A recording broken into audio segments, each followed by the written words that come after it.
പാരമ്പര്യ കൃഷി കുടുംബത്തിലെ അംഗമാണ്.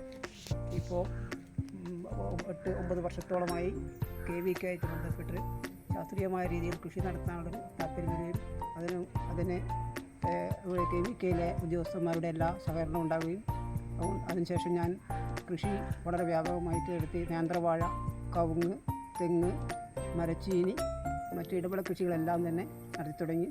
KVKയുടെ സഹായത്തോടുകൂടി എല്ലാവിധ സഹകരണവും ഉള്ളതുകൊണ്ട് കൃഷി നല്ല രീതിയിൽ മുന്നോട്ട് കൊണ്ടുപോകാൻ എനിക്ക് സാധിക്കുന്നു.